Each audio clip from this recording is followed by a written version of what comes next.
আমরা এর পরবর্তীকালে একটা কাজ শুরু করতে চলেছি, তার জন্যই বলছি যে গ্রুপ ওয়াইজ যদি হয় খুব ভালো হয়। সেই মতো যদি যে না লেখালেখিটা একজন সামলাতে পারে, সবাই জানে ওখানে আর একটা এক্সট্রা থাকে কোষাধ্যক্ষ মেবি থাকে, এখানে যারা এসএসসি করেন তারা সবাই জানে সেলফ হেল্প গ্রুপ যাদের আছে। সেরকমই কেউ ধরুন মিটিং থাকতে পারবে, সবসময় তো এখানে আর আপনাদের আসতে হবে না।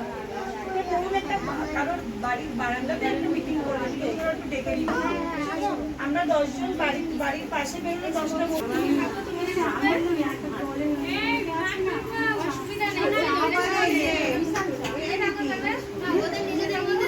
না ওরা সবটা ডাক দিয়ে না শাশুড়ি বৌমা হয়ে গেছে, ভালো লাগবে ওইটাকে লিখছো কেন? তোমার ডায়েরি নেই? তোমার ডায়েরিতে লেখো, তোমার ডায়েরিতে লেখো।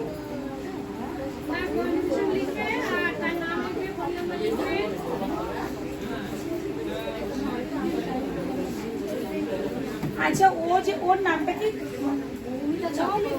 মৌমিতা চক্রবর্তী। ওই ওর পাশে আমার কাছে দাও দেখি।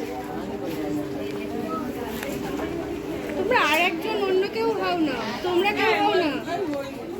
আচ্ছা ওই গ্রুপের মৌমিতা গ্রুপের যে পেপার করতে ও একদম রেডি। হ্যাঁ সবাইকে একযোগে সমর্থন করতে হবে। আরেকটা বিষয় যেটা সেটা হচ্ছে যেমন আমাদের এখানে হেলথ ক্যাম্প আছে, 7 তারিখে হেলথ ক্যাম্প আছে, যেহেতু আপনারা এসেছেন বলে আমি বলে দিচ্ছি 7 তারিখে আমাদের একটা হেলথ ক্যাম্প আছে। এর আগে কি কখনো এখানে হেলথ ক্যাম্পে কেউ এসেছেন? এর মধ্যে চক্ষু পরীক্ষা করতে হয়েছিল তখন এসেছিলেন? ওরা অনেকে এসেছিল তাই তো?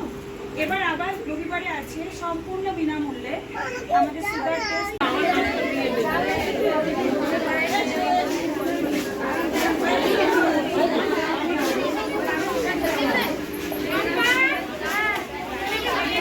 একটার মধ্যেই না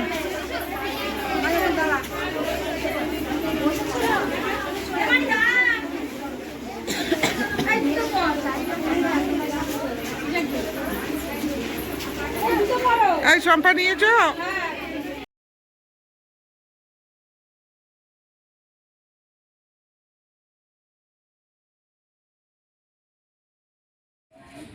কোথায় গেল সে?